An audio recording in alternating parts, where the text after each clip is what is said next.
I love the quiet, the way the morning air settles over my farmland like a warm embrace, the soft rustle of leaves as the wind whispers through the pecan trees. This land has been in my family for 3 generations, an inheritance from my grandfather, who carved out a life here when no one else in this town would sell land to a black man. Now it's mine. 100 acres of soil, sweat, and history. Most days, I wake before dawn, sip my coffee on the porch, and watch the sky shift from indigo to gold. My dog, Duke, lounges at my feet while I plan the day's work, tending to the chickens, checking the irrigation, maybe fixing the fence along the west pasture. It's an honest life, one I wouldn't trade for anything. But lately something feels off. Started small. A stray piece of litter near my fence line. A crushed soda can in the grass.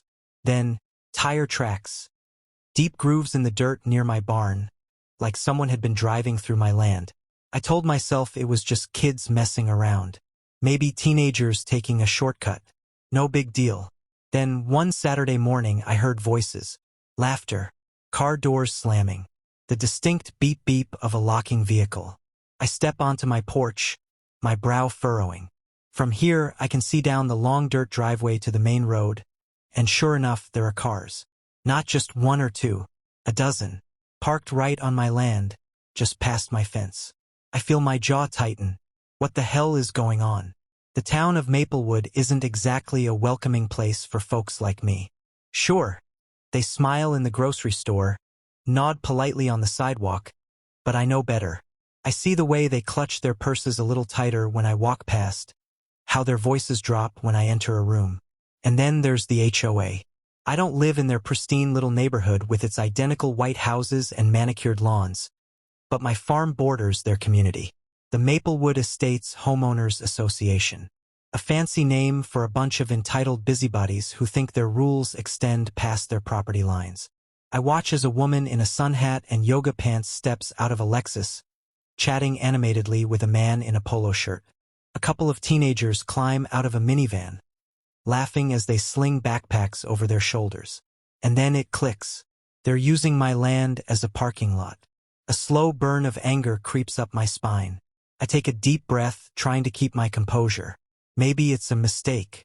Maybe they don't realize this is private property. But something tells me this is just the beginning. The next morning, I wake up to the sound of tires crunching over gravel. Duke lifts his head, ears twitching. My gut tightens. I pull back the curtain and peer outside. More cars. A steady trickle of them, pulling onto my land like they own it. SUVs, sedans, even a damn golf cart being towed behind a truck. My stomach knots. This isn't random. I throw on my boots and step onto the porch, arms crossed. A man in khakis and a visor steps out of his car, stretching like he just finished a long drive. A group of women in tennis skirts pile out of a black Mercedes, laughing as they adjust their sunglasses. I clear my throat loudly. Nothing. They don't even glance my way.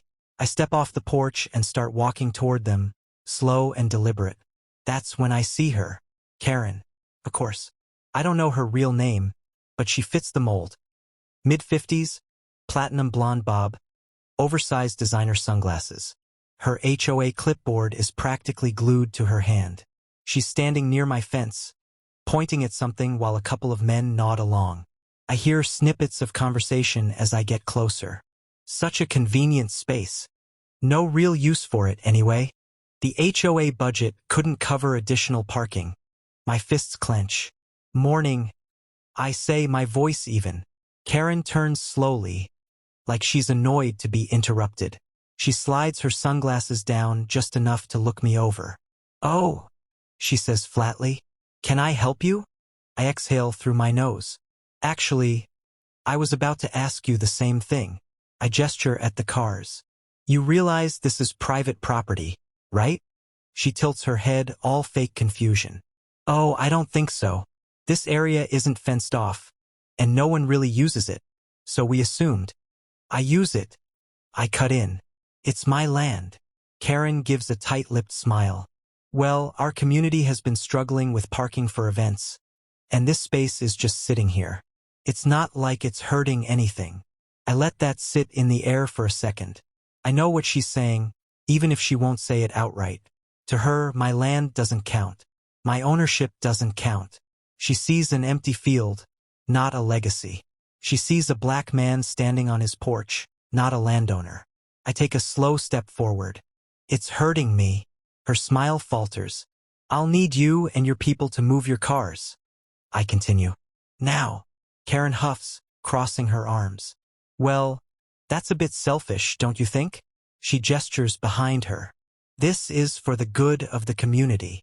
Something sharp and cold settles in my chest. This isn't over. She's not just ignoring me. She's challenging me. And I know, deep down, that this is only the beginning. The next morning, I wake up to something worse than tire tracks. Trash. Fast food wrappers, empty Starbucks cups, a half-eaten sandwich smeared across my grass. A plastic bag flutters against my fence like a white flag of surrender. Only I'm not surrendering. I grab a trash bag, stomping across the field, fuming as I pick up the garbage. It's not just disrespect, it's deliberate. They want to make it look like my land is unkempt, like it's just some abandoned lot. A honk snaps my head up. A silver BMW rolls to a stop a few feet away. The window glides down. Karen. She's got that smug little smile on her face, the kind that makes my blood run hot. Good morning, she says sweetly. Nice day, isn't it? I grip the trash bag tighter. You're trespassing. Again. Karen sighs dramatically. We talked about this, remember? We're just borrowing the space for community events. She gestures toward the cars now peppering my land.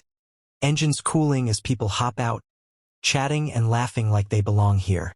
I take a step closer, lowering my voice. I didn't agree to anything. She purses her lips. Well, we assumed you'd be reasonable. Reasonable. That word is a loaded gun in this town. It means don't make trouble. It means know your place. Clench my jaw. You've got 10 minutes to clear out, or I start calling tow trucks. Karen's smile vanishes. Oh, I don't think that's a good idea. And then she pulls out a piece of paper. I snatch it from her hand, scanning the text. My stomach turns. Petition. Signed by dozens of homeowners. A request to reclassify my land as public use overflow parking for Maplewood Estates events. This isn't legal, I say through gritted teeth. Karen shrugs. The city council will review it next month, and given how underutilized this space is, I'd say they'll approve it. She leans forward. You're outnumbered, Mr. Carter. You could fight it, of course, but, well, legal battles are expensive. Her meaning is clear. They're trying to steal my land. I exhale slowly. You ever heard of trespassing laws? Karen chuckles. Oh, sweetheart. We both know the police around here have better things to do than worry about a little parking dispute. She's right. If I call the cops, they'll side with her. They always do. I need proof. That night, I set up cameras. Hidden ones. Trail cams I normally use for spotting coyotes. I position them near my fence, angled toward the field. By Sunday morning, I have footage. Cars rolling in. HOA members strutting across my land, waving people in like it's theirs. A man dragging a folding table onto my property. And Karen, standing in the middle of it all, clipboard in hand, directing traffic like she owns the place. I email the footage to the city zoning office. Then, for good measure, I print out screenshots and take them to a lawyer. It's time to fight back. Sunday afternoon. The big event. Cars roll in like a damn parade, kicking up dust as they snake onto my land. SUVs, luxury sedans, even a catering truck. People spill out in their Sunday best, flowy dresses, pastel polos, and boat shoes. They set up tables, pop open champagne, and laugh like they own the place. Like I don't exist. But I do. And I'm done being ignored. I step onto my porch, boots heavy against the wooden planks. Duke trots beside me, ears perked, sensing the tension. My phone is in my pocket, my evidence ready. It's time. I stride across the field, past a group of women setting up a dessert table. A teenage boy tosses a football, nearly hitting me in the chest. No apology, just a smirk. And then I see her. Karen.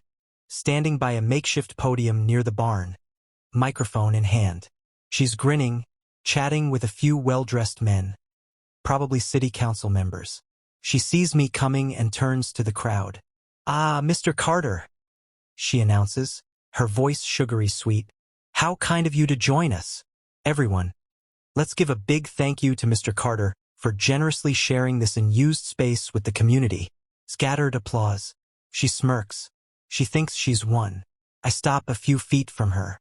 "Karen," I say evenly, "you're trespassing." She tilts her head, playing innocent. "Oh, but we already discussed this. The community has agreed." "I never agreed." A few people murmur. Some shift uncomfortably.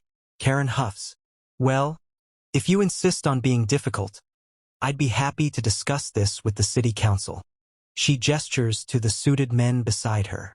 After all, they're considering our very reasonable petition to designate this space for community use.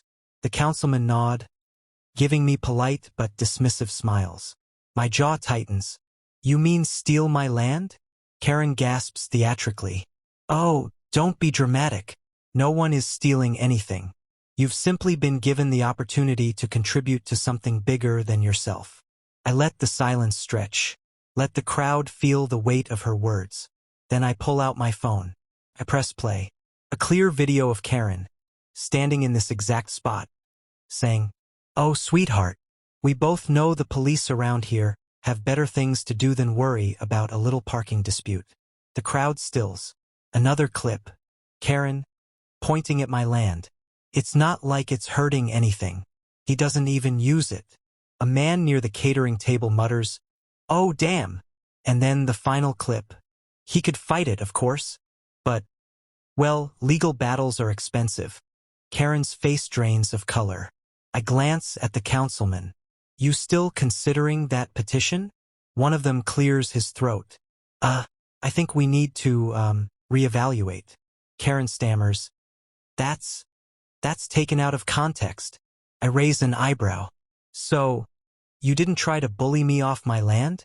She opens her mouth, closes it, looks to the crowd, seeking backup. But the tide has shifted. People are whispering, avoiding her gaze. Some of them pull out their phones, probably texting, recording, posting. The illusion is cracking, and she knows it. I lean in slightly, my voice calm. "You trespassed. You tried to intimidate me, and you got caught." Karen swallows hard. "You have 5 minutes to get off my land." I say, my voice steady. "Or I call the cops." Her lips tremble. She starts to argue, then thinks better of it. One by one, people start packing up. Karen lingers, fists clenched, eyes burning with rage. But she knows she's lost. And I'm not done yet. Karen's face is frozen in a tight, uncomfortable smile. But her eyes are darting, searching for a way out. The crowd's attention has shifted from her to me. And now, instead of polite nods and forced smiles, there are hushed whispers and wary glances. People are backing away from her. She can feel it. But she's not done yet. "This is ridiculous," she huffs, crossing her arms. "You're blowing this completely out of proportion, Mr. Carter. I was just trying to help this community." I arch an eyebrow. "By illegally seizing private property?" Karen scoffs, tossing her hair. "Oh, please. That land was just sitting there. You're acting like I—" Before she can finish, a new voice cuts through the air. "Karen?" Everyone turns. A woman steps forward from the crowd. Mid-40s, sharp blue eyes, dressed in a tailored navy suit. Her short brown hair is neatly styled, and the second Karen sees her, she blanches. "Oh, Claire." Karen stammers, her voice suddenly much softer. Claire narrows her eyes. "I just got off the phone with the city zoning board." She holds up her phone. "They received a complaint, with video evidence." The crowd collectively shifts. Karen laughs nervously. "Oh, well, that must be some sort of misunderstanding." Claire cuts her off. "Karen, you submitted a petition to rezone land that doesn't belong to you. You lied on official documents, stating that Mr. Carter had no objections, when clearly he does." Karen swallows hard.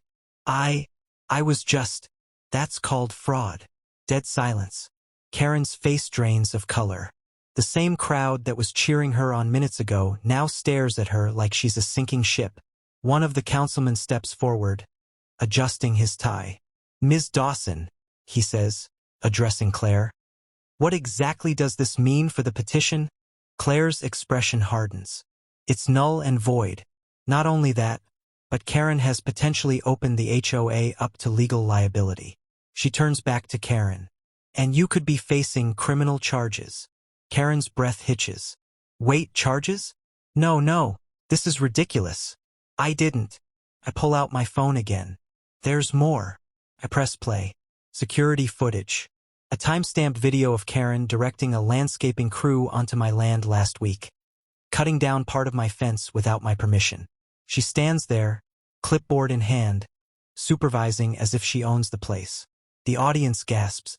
A man near the catering truck mutters, "Oh, she's done." Karen steps back, shaking her head. That's not what it looks like." Claire sighs, pinching the bridge of her nose. "Karen, stop. The city council will be investigating this, and if Mr. Carter presses charges." She looks at me, which I'd highly recommend he does. Karen whirls on me. "You can't do this." I fold my arms. "Oh, I can." She clenches her fists, looking around for anyone, to back her up. But now, all those people who had been so eager to park on my land are taking several steps away from her. I watch as reality settles over her like a slow, crushing weight. Her face crumples. Wait, please," she says, her voice trembling. Maybe we can work something out. I'll apologize. I'll make a donation or—" "No deal," I say flatly. "You had plenty of chances to do the right thing. Instead, you tried to steal my land." Karen shakes her head frantically, eyes welling with tears. The pity act. It might have worked before, but now people see her for what she is.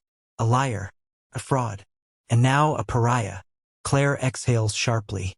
"I'll be reporting this to the city immediately." She turns to the councilman. "And I strongly suggest you distance yourselves from this mess." They nod, eager to wash their hands of Karen. The event is over. One by one, people start packing up. The tables come down. The cars pull out. And Karen? She just stands there, shoulders trembling, watching everything she built crumble in real time. Her power is gone. And she knows it. 3 weeks later, Karen's world burns to the ground. Not literally, though I'd bet she wishes it were, considering the wreckage her life has become. The city council officially rejects her petition. The HOA distances itself from her, scrambling to repair its reputation. And the cherry on top, I press charges. Trespassing, property damage, fraud. Karen gets served with a lawsuit. Turns out the fence she ordered to be torn down?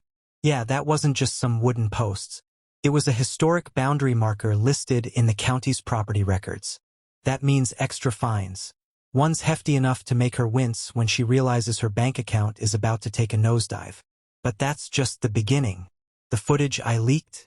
It goes viral, spreading like wildfire through local social media pages. The comments shred her apart. This lady really thought she could just take someone's land? Classic HOA entitlement. Hope she loses everything. Not Karen getting exposed in 4K LMO. Her name becomes synonymous with Maplewood's biggest scandal. First, she tries to fight back. Tries to claim she's the victim of a smear campaign. But the evidence is too damning. No one buys it. Not the community. Not her friends. Not even her husband, who, according to the latest neighborhood gossip, files for divorce. She stops showing her face in town after that. And honestly, good. As for me, I win. The lawsuit forces the HOA to pay damages. They cough up a fat settlement check, and I use part of it to install security gates around my property. No more entitled strangers turning my land into their personal parking lot. The rest? I donate it, not out of pettiness, but because I want something good to come out of this mess. The local community center, the one that actually helps people instead of exploiting them, gets a sizable contribution. I make sure the whole neighborhood knows where that money came from. And they do. Because now, when I walk through town, people see me differently. The folks who used to look through me, now they nod. Some even stop to talk. A few mumbling half-apologies about not knowing what was really going on. They knew. They just didn't care until it became inconvenient for them. But that's fine. I don't need their validation. I have something better. Peace. One evening, as I sit on my porch, Duke curled up by my feet, I hear a car slow down in front of my property. I glance up. It's Claire, the city official who helped expose Karen. She steps out, walking toward me with a small smile. "I just came by to check on you," she says. "Make sure everything's settled." I exhale, looking out over my land. My land, untouched, unclaimed by anyone but me. "Yeah," I say. "I think it finally is." She nods, glancing toward the fence. "You know, I've seen cases like this before. Entitled people thinking they can push someone out just because they have the right connections." I look at her. "And how often do they actually lose?" Claire smiles. "Not often enough." We share a moment of quiet understanding. Then she claps a hand on my shoulder. "You did good, Carter." As she drives away, I lean back in my chair, watching the sun dip below the horizon. For the first time in a long time, my land feels like home again.